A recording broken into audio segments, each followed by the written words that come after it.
नमस्कार, स्वागत है आप सभी का। आप देख रहे हैं सुबह 9 बजे। मैं हूं प्रीति। आइए बुलेटिन की शुरुआत करते हैं हेडलाइंस के साथ। राष्ट्रीय सुरक्षा सलाहकार जाएंगे म्यांमार। उग्रवादियों के खिलाफ साझा कार्रवाई जारी रखने का म्यांमार का ऐलान। कहा, आतंक को पनाह नहीं। असम में 2 लाख लोग बाढ़ की चपेट में। कर्नाटक, तमिलनाडु और रायलसीमा में मानसून की दस्तक। उत्तर भारत में फिलहाल गर्मी से राहत नहीं। केरल के कोझिकोड एयरपोर्ट पर हिंसा। एयरपोर्ट अधिकारियों के साथ झड़प में एक सीआईएसएफ जवान की मौत। एयरपोर्ट पर उड़ान बहाल।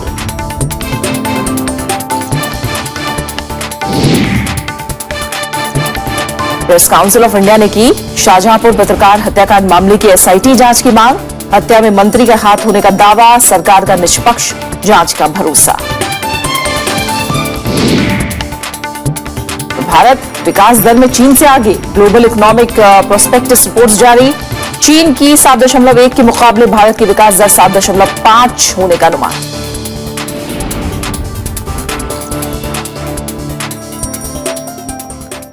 म्यांमार सीमा पर उग्रवादियों के खिलाफ सफल अभियान के बाद राष्ट्रीय सुरक्षा सलाहकार अजीत डोभाल जल्द ही म्यांमार का दौरा करने वाले हैं।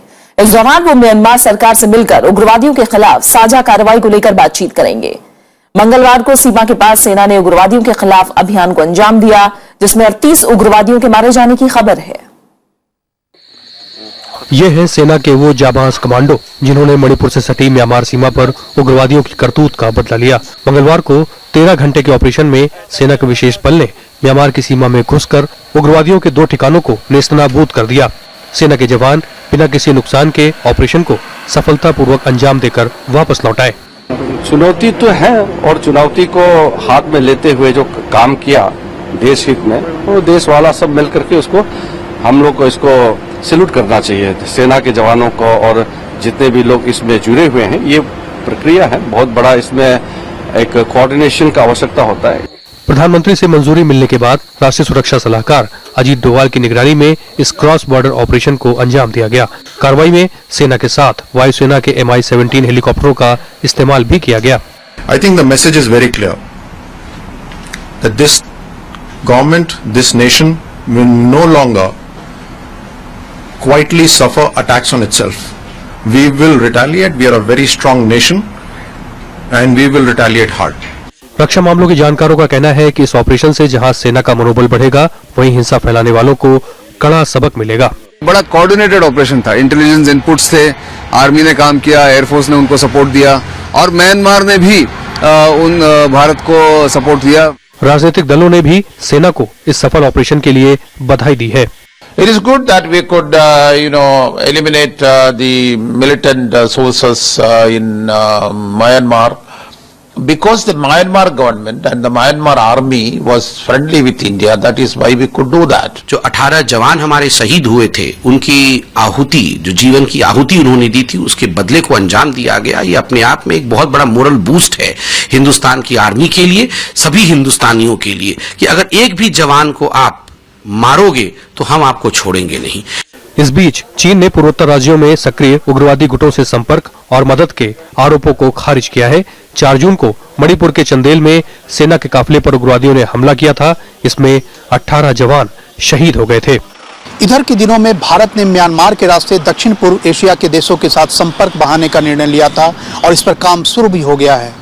इसलिए चीन का हाथ हो या न हो, जिसने भी इस घटना को अंजाम देने में मदद की है, उसका लक्ष्य भारत की एक्ट ईस्ट नीति को विफल करना है। इसलिए इस जवाबी कार्रवाई के बाद यह पता लगाना जरूरी है कि इस आतंकवादी हिंसा का उद्देश्य क्या है और कौन इनको चारा पानी दे रहा है। राज्यसभा टेलीविजन के लिए कैमरा पर्सन अनिर्बान के साथ दिल्ली से अखिलेश सुमन। और इस बीच रक्षा सूत्रों ने बताया कि सेना के 70 कमांडो के दल ने म्यांमार सीमा के भीतर महज 40 मिनट में इस कार्रवाई को अंजाम दिया। लेकिन म्यांमार के राष्ट्रपति कार्यालय के निदेशक जाओ हते ने इन खबरों का फेसबुक पोस्ट के जरिए खंडन किया। उन्होंने कहा है कि हमारी सेना की तरफ से दी गई सूचना के मुताबिक भारतीय सेना ने आतंकियों के खिलाफ कार्रवाई हमारे देश में घुसकर नहीं, बल्कि भारत म्यांमार सीमा के नजदीक भारतीय इलाके में ही की है। हालांकि उन्होंने ये भी कहा कि म्यांमार किसी भी ऐसे गुट का समर्थन नहीं करता जो हमारी धरती का इस्तेमाल करके पड़ोसी देशों में अशांति फैलाने की कोशिशों में सक्रिय हो। इस बीच भारत ने पूर्वोत्तर के राज्यों में चौकसी बरती जा रही है और सुरक्षा व्यवस्था बढ़ा दी गई है, ये संकेत दिए हैं। There is no any specific threat, but you can't deny. आपकी तमाम इंटरनेशनल बाउंड्रीज हैं, चारों तरफ है. Anything can be happened anytime. We have to be very cautious. We have to be very alert. Kerala के कोझिकोड में करिपुर इंटरनेशनल एयरपोर्ट पर आज सुबह से उड़ान सेवाएं फिर से बहाल हो गई हैं। बीती रात हिंसा में एक जवान की मौत के बाद एयरपोर्ट को अस्थायी तौर पर बंद कर दिया गया था और कोझिकोड आने वाले विमानों को कोच्चि की तरफ मोड़ दिया गया था। करिपुर एयरपोर्ट के निदेशक ने बताया कि सेवाएं सामान्य हो गई हैं और आज सुबह यहां एयर इंडिया के 2 विमानों की लैंडिंग हुई है। बुधवार रात सीआईएसएफ जवानों और एयरपोर्ट अथॉरिटी ऑफ इंडिया के कर्मचारियों के बीच झड़प हो गई थी, जिसमें सीआईएसएफ के एक जवान की मौत हो गई, जबकि कम से कम 3 एयरपोर्ट कर्मचारी जख्मी हुए, जिसके बाद अफरा तफरी के हालात पैदा होने के बाद कोझिकोड आने वाले कम से कम 3 विमानों को कोच्चि की तरफ मोड़ना पड़ा। जल्द ही गन्ना किसानों को चीनी मिलों से अपना बकाया मिल सकेगा। केंद्र सरकार ने बकाया भुगतान के लिए चीनी मिलों को 6,000 करोड़ रुपए का ब्याज मुक्त कर्ज देने का फैसला किया है। प्रक्रिया पूरी होने के बाद ये राशि सीधे किसानों के खाते में जाएगी। हालांकि गन्ना किसान और चीनी मिल मालिक इसे नाकाफी बता रहे हैं। बदहाल गन्ना किसानों को राहत देने के लिए सीसीईए ने चीनी मिलों को 6,000 करोड़ रुपए का ब्याज मुक्त कर्ज देने का फैसला किया है। चीनी विकास निधि से मिलने वाली इस राशि से गन्ना किसानों के बकाये का भुगतान किया जाएगा। मिल अपनी लिस्ट तैयार करेगी कि कौन कौन से किसानों को कितना पैसा देना है और उस लिस्ट के आधार पर ये लोन मंजूर करने के बाद बैंक डायरेक्टली जनधन योजना में जो अकाउंट किसानों के खुले हैं उन डायरेक्ट अकाउंट पर मिल ने दी हुई लिस्ट के अनुसार डायरेक्ट पैसा उनके पास जमा करेंगे।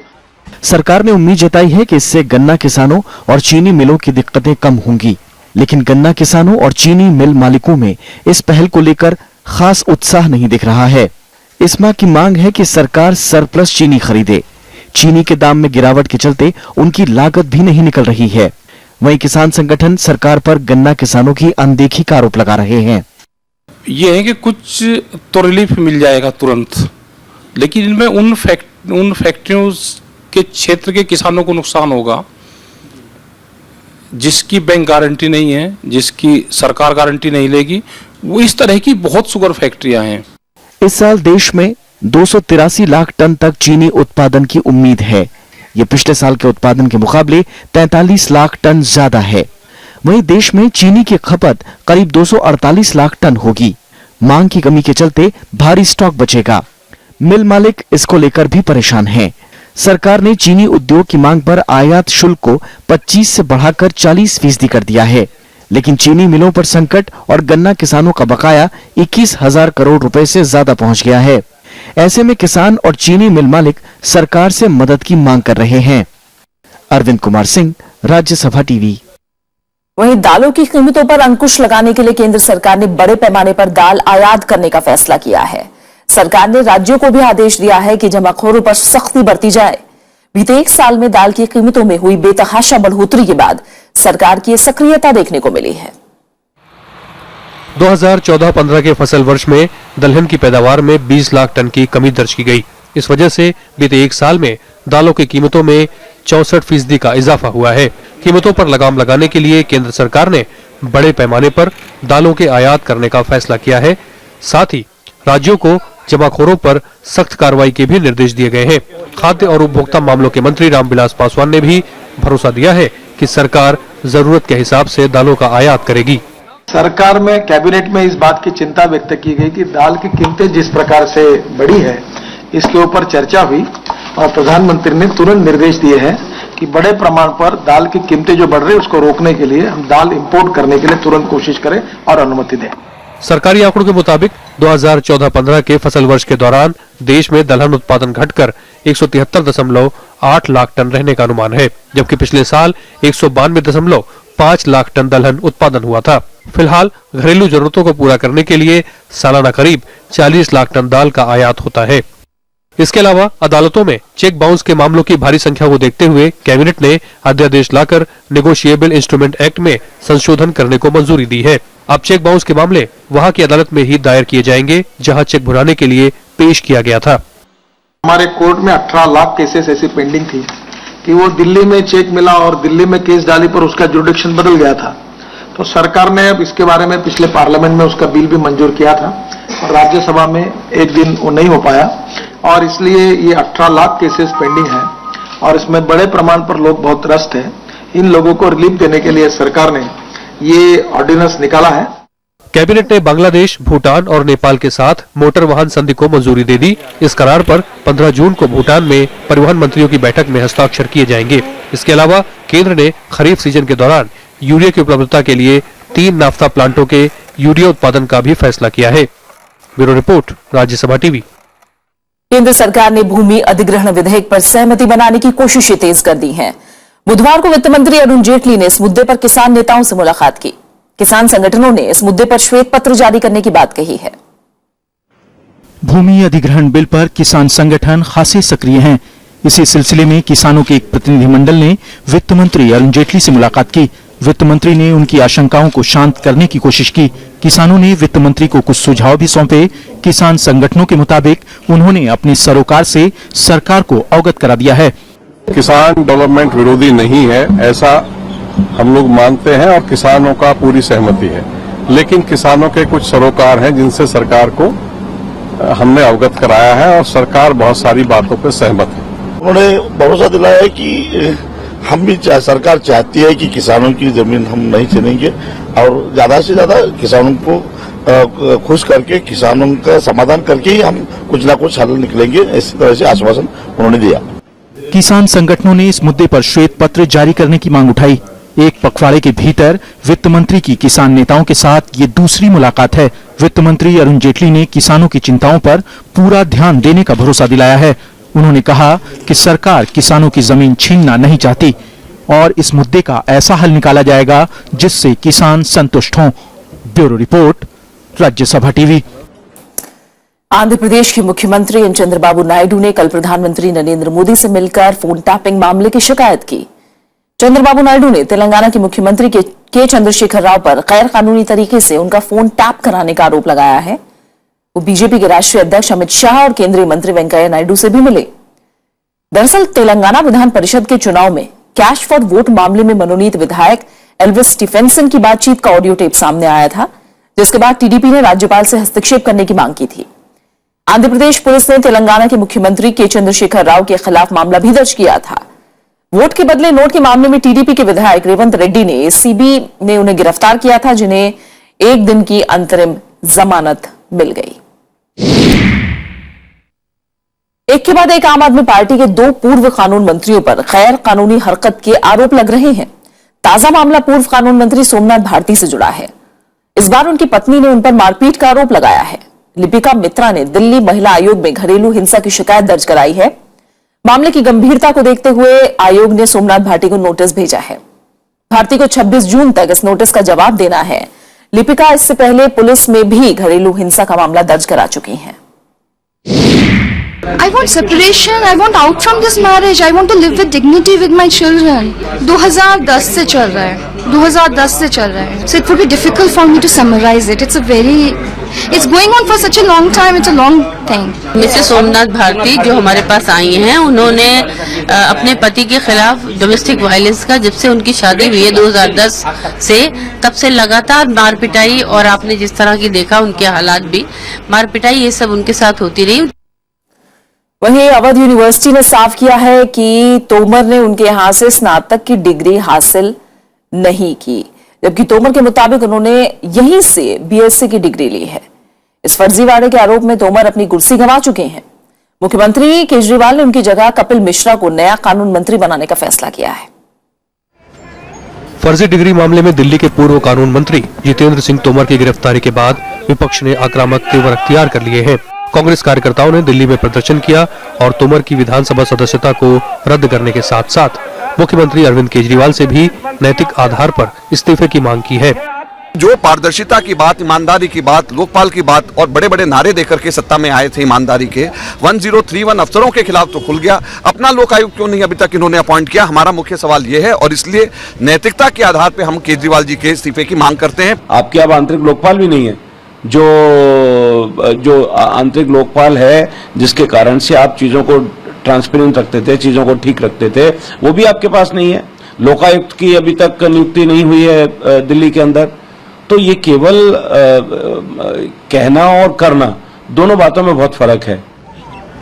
फर्जी डिग्री मामले में 4 दिनों के पुलिस रिमांड पर भेजे गए जितेंद्र सिंह तोमर को लेकर दिल्ली पुलिस सुबह फैजाबाद पहुंची। यहां उनकी डिग्री की जांच के लिए सबूत जुटाए जा रहे हैं। कानून की डिग्री की जांच के लिए तोमर को भागलपुर भी ले जाया जा सकता है। हालांकि आम आदमी पार्टी ने इसे केंद्र सरकार की साजिश बताया है। जिस तरीके से कल हुआ है, ये किसी लोकतंत्र में संभव नहीं है। ये एक तानाशाह के साथ, तानाशाह के रिजीम में ही ऐसा हो सकता है। इस बीच दिल्ली के मुख्यमंत्री अरविंद केजरीवाल और मनीष सिसोदिया ने बुधवार को उपराज्यपाल नजीब जंग से मिलकर जितेंद्र तोमर का इस्तीफा सौंपा। उन्होंने दिल्ली के नए कानून मंत्री के लिए कपिल मिश्रा के नाम की सिफारिश भी की है। इस बीच आम आदमी पार्टी के एक और विधायक भी फर्जी डिग्री के मामले में घिरते नजर आ रहे हैं। कमांडो सुरेंद्र सिंह की डिग्री का मामला अदालत में भी विचाराधीन है। विपिन चौहान, राज्यसभा टीवी। दिल्ली सरकार और उपराज्यपाल के बीच अधिकारों को लेकर चल रही लड़ाई के बीच बुधवार देर शाम मुख्यमंत्री अरविंद केजरीवाल ने राष्ट्रपति प्रणब मुखर्जी से मुलाकात की। सरकार के वरिष्ठ अधिकारी के मुताबिक इस मुलाकात के दौरान केजरीवाल ने दिल्ली की मौजूदा स्थिति और मुद्दों पर विस्तार से चर्चा की। हालांकि सरकार के प्रवक्ता ने साफ किया कि बैठक के दौरान उपराज्यपाल के साथ तकरार का मुद्दा नहीं उठाया गया। इससे पहले लगातार टकराव की स्थिति के बीच अरविंद केजरीवाल ने उपराज्यपाल नजीब जंग से मुलाकात की थी। वहीं केजरीवाल सरकार को एक और झटका दिल्ली हाईकोर्ट ने दिया है। कोर्ट ने एंटी करप्शन ब्यूरो से जुड़े केंद्र के नोटिफिकेशन पर रोक लगाने से इनकार कर दिया। इस नोटिफिकेशन के मुताबिक दिल्ली एसीबी किसी केंद्रीय कर्मचारियों पर कार्रवाई नहीं कर सकेगी। आम आदमी पार्टी ने इसे कोर्ट में चुनौती दे रखी है। दिल्ली की एंटी करप्शन ब्यूरो से जुड़े केंद्र सरकार के नोटिफिकेशन मामले में दिल्ली सरकार को झटका लगा है। दिल्ली हाईकोर्ट ने गृह मंत्रालय के नोटिफिकेशन पर स्टे लगाने से इनकार कर दिया है। कोर्ट ने कहा कि नोटिफिकेशन को लेकर पहले से ही मामला चल रहा है, ऐसे में नई पीआईएल छुट्टी के दौरान स्वीकार नहीं की जा सकती। दरअसल मंगलवार को दिल्ली के उपराज्यपाल नजीब जंग ने दिल्ली सरकार के होम सेक्रेटरी धर्मपाल के तबादले को खारिज करते हुए धर्मपाल और एसीबी के नवनियुक्त प्रमुख मुकेश कुमार मीणा को अपने पदों पर बने रहने का आदेश दिया था।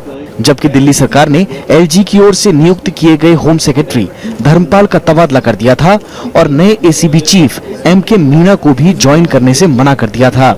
जानकारों का कहना है कि इस तरह के विवादों को निपटाने के लिए नियमों के सरलीकरण की जरूरत है। एलजी जो सेंट्रल गवर्नमेंट को रिप्रेजेंट करते हैं और सीएम, तो ये जब तक इसको रिजॉल्व नहीं किया जाएगा तब तक होगा नहीं। हमारा कानून ही कंफ्यूजन ये क्रिएट करता है। कानून की व्याख्या नए सिरे से जब तक नहीं करेंगे तो एग्जिस्टिंग स्टेट ऑफ जो अफेयर्स है उसमें इस ढंग के कंफ्यूजन का बहुत ज्यादा स्कोप है। दिल्ली में आम आदमी पार्टी सरकार और उपराज्यपाल के बीच अधिकारों के क्षेत्राधिकार को लेकर तनातनी चल रही है। संविधान के तहत दिए गए अधिकारों की केंद्र और दिल्ली सरकार की ओर से अलग अलग व्याख्या करने से समस्या बढ़ रही है। इससे जुड़ा मामला सुप्रीम कोर्ट में भी लंबित है। रविंद्र सिंह शौरान, राज्यसभा टीवी। विवादों में उलझी दिल्ली सरकार की अनदेखी से जनता परेशान है। राज्य सरकार और एमसीडी के बीच चल रही तकरार के बीच सफाई कर्मियों ने काम करना बंद कर दिया है। सफाई कर्मचारी वेतन मिलने में हो रही देरी को लेकर खासे नाराज हैं। आइए देखते हैं पूर्वी दिल्ली इलाके में सफाई के हाल पर राज्यसभा टीवी की खास पड़ताल। यह नजारा पूर्वी दिल्ली के पटपड़गंज इलाके का है। यहाँ सड़कें अब कूड़े के ढेर में तब्दील हो चुकी हैं। सफाई कर्मचारियों की 15 दिनों से चली आ रही हड़ताल की वजह से इलाके में गंदगी और बदबू से लोग परेशान हैं। ये पहली बार हो रहा है जब इस तरह का कूड़े का अंबार लगा हुआ है। पूरी दिल्ली त्राही त्राही कर रही है और कूड़े से पूरी दिल्ली सड़ रही है। जितने बाजार वाले हैं सुबह के पेट में लात लग रही है, सरकार काम नहीं कर रही है सही से, हम लोगों को बहुत दिक्कत हो रही है। ये आप लोग खुद देख लीजिए पीछे कितना कूड़ा है, आगे देखिए पुलिया पे कितनी दिक्कत हो रही है। बाजार कैसे ले, हम लोग कैसे रोजगार करेंगे। दरअसल सफाई कर्मचारी पिछले 3 महीने से वेतन नहीं मिलने से नाराज हैं और हड़ताल पर है। उन्होंने भी अपनी मजबूरी जाहिर की है। 3 माह से हम गरीबों की सैलरी नहीं है, हमारे बच्चे भूखे मर रहे हैं, हमारे बच्चे सड़क पे आ गए, यहाँ तक कि उनकी स्कूल की फीस भी नहीं गई है। और अभी तक ना दिल्ली सरकार की आंखें खुली है, ना ही केंद्र सरकार की आंखें खुली है। यहाँ तक कि किसी ने हमारे फेवर में अभी प्रेस के माध्यम से कोई बयान भी नहीं दिया है कि हमें वो राहत देंगे कुछ। हालांकि पूर्वी दिल्ली के महापौर हर्ष मल्होत्रा ने इन हड़ताली कर्मचारियों से काम पर लौटने की अपील की है। उन्होंने कहा कि दिल्ली सरकार से पैसा नहीं मिलने के बावजूद एमसीडी के कई करोड़ से जमा पैसे से तनख्वाह देने की कोशिश की जा रही है। इसमें बड़ी जिम्मेदारी दिल्ली सरकार की है। उनकी संवैधानिक जिम्मेदारी है नगर निगम को जो भी उसका ड्यू शेयर है, हमारा पैसा है नगर निगम का, जो कि दिल्ली के टैक्स पेयर्स का पैसा हमें 10.5% मिलता है, उसकी पहली किस्त पहले अप्रैल के पहले हफ्ते में मिलनी चाहिए थी, जो कि हमें नहीं मिली। उसमें से उन्होंने ग्लोबल शेयर का एक पैसा नहीं दिया। अब कुछ पैसा वो रिलीज करने की बात उन्होंने करी है, पैसा अभी रिलीज नहीं किया है। दरअसल एमसीडी मौजूदा हालात के लिए दिल्ली सरकार को जिम्मेदार ठहरा रही है। एमसीडी के मुताबिक दिल्ली सरकार उसे उसके हिस्से का 300 करोड़ रुपए नहीं दे रही, जिसकी वजह से कर्मचारियों को वेतन देना मुश्किल हो गया है। एक पखवाड़े से दिल्ली नगर निगम के सफाई कर्मचारियों की हड़ताल खत्म होने का नाम नहीं ले रही है।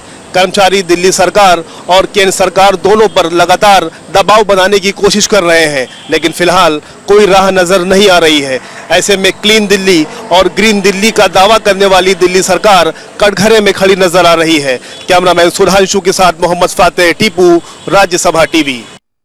और फिलहाल यहाँ रुक रहे एक छोटे से ब्रेक के लिए, जल्द वापस लौटेंगे।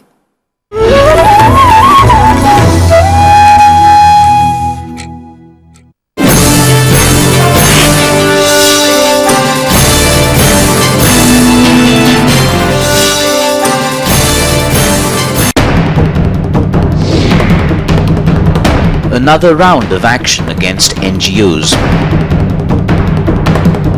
Top universities, hospitals, other bodies, among 4,500 entities hit this time. Is the crackdown justified, and are there more in the line of fire?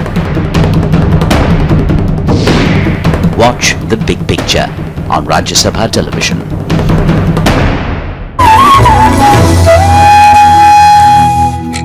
Break के बाद आपका स्वागत है। आइए रुख करते हैं कुछ और अहम खबरों का। प्रेस काउंसिल ऑफ इंडिया ने शाहजहांपुर के पत्रकार जोगेंद्र सिंह की मौत के मामले की जांच एसआईटी से कराने की मांग की है। काउंसिल के चेयरमैन जस्टिस सीके प्रसाद का कहना है कि इस मामले में उत्तर प्रदेश के एक मंत्री का नाम सामने आ रहा है, इस वजह से राज्य सरकार को निष्पक्ष जांच के लिए उचित कदम उठाने चाहिए। जस्टिस सीके प्रसाद ने कहा कि प्रेस काउंसिल ऑफ इंडिया की एक टीम वहां जाकर मामले की तह तक पहुंचने की कोशिश करेगी। इस बीच उत्तर प्रदेश के लोक निर्माण विभाग मंत्री शिवपाल यादव ने निष्पक्ष जांच का भरोसा जताया है। 60% से ज्यादा जलने की वजह से सोमवार रात पत्रकार जोगेंद्र ने अस्पताल में दम तोड़ दिया था। जोगेंद्र के परिजनों ने इस घटना में उत्तर प्रदेश के मंत्री राममूर्ति वर्मा का हाथ होने का दावा किया था। पत्रकार को जिंदा जलाकर मारने के आरोप में पिछड़ा वर्ग कल्याण मंत्री राममूर्ति वर्मा के खिलाफ हत्या का मुकदमा भी दर्ज किया गया है। परिजनों का दावा है कि जोगेंद्र मंत्री के काले कारनामों को उजागर करने में जुटा था। इसकी जांच एक एसआईटी से की जाए। प्रेस काउंसिल की तरफ से एक फैक्ट फाइंडिंग टीम भेजी जाएगी, जो इस पर रिपोर्ट भेजेंगे और उसके आधार पर आगे का कार्रवाई की जाएगी। असम में बाढ़ से अब तक 3 लोगों की मौत हो चुकी है। राज्य के 12 जिलों के हजारों लोग बाढ़ की चपेट में हैं। ब्रह्मपुत्र समेत राज्य की दूसरी नदियां खतरे के निशान से ऊपर बह रही हैं। राहत और बचाव का काम लगातार जारी है। असम में बारपेटा, सोनितपुर, धेमाजी, बोंगेगांव और इसके आसपास के कई इलाके बाढ़ की चपेट में हैं। बाढ़ से करीब 2 लाख लोग पीड़ित हुए हैं। ब्रह्मपुत्र घाटी में हजारों एकड़ में खड़ी फसलें तबाह हो गई हैं। स्थानीय निवासी सरकारी मदद से नाखुश हैं। हमारे समस्त बकचापुरी हुडो बकचापुरी तेखेते जेतिया गराखहनियार বিষয়ে কোনো চিন্তা চৰ্চা নকৰিলে আৰু কোনো মাটি বাৰী উন্নতিৰ বিষয়ে একো চিন্তা নকৰিলে আমাৰ কাৰণে চকু ঘূৰি নাচালে। लखीमपुर जिले में हालात सबसे ज्यादा खराब हैं, जहां 60,000 से ज्यादा लोग बाढ़ की चपेट में हैं। असम सरकार ने बुधवार को आला अधिकारियों के साथ बैठक कर हालात की समीक्षा की। प्रशासन को राहत और बचाव कार्य तेज करने को कहा गया है। सरकार ने 2 हेल्पलाइन नंबर भी जारी किए हैं। Bureau report, Rajya Sabha TV. विकास दर के मामले में भारत ने इस साल चीन को पछाड़ना शुरू कर दिया है। ताजा ग्लोबल इकोनॉमिक प्रोस्पेक्ट्स रिपोर्ट जारी करते हुए विश्व बैंक के चीफ इकोनॉमिस्ट कौशिक बसु ने बात कही है। उन्होंने कहा कि इस साल 7.5% के अनुमानित विकास दर के साथ पहली बार भारत ने विश्व बैंक के प्रमुख अर्थव्यवस्थाओं के ग्रोथ चार्ट में चीन पर बढ़त बनाए रखी है। इस साल चीन के 7.1% की दर से विकास का अनुमान लगाया गया है। विश्व बैंक की रिपोर्ट में यह भी कहा गया है कि इस साल विकासशील देशों की विकास दर 4.4% रहने का अनुमान है, जिसके अगले साल में 5.2% होने और 2017 में 5.4% होने की उम्मीद है।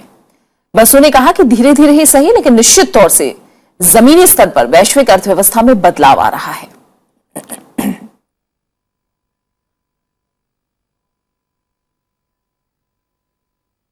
उपराष्ट्रपति मोहम्मद हामिद अंसारी ने हिमाचल प्रदेश की पंचायती राज प्रणाली की तारीफ की है। हिमाचल प्रदेश के दौरे के तीसरे और आखिरी दिन मशोबरा के पंचायती राज ट्रेनिंग संस्थान में संबंधित अधिकारियों से मुलाकात में उन्होंने कहा कि यहां की पंचायती राज प्रणाली ने महिला सशक्तिकरण में अहम योगदान दिया है। उपराष्ट्रपति ने पंचायतों में 50% और पुलिस में 30% महिलाओं के लिए आरक्षण की व्यवस्था को बड़ी पहल बताया।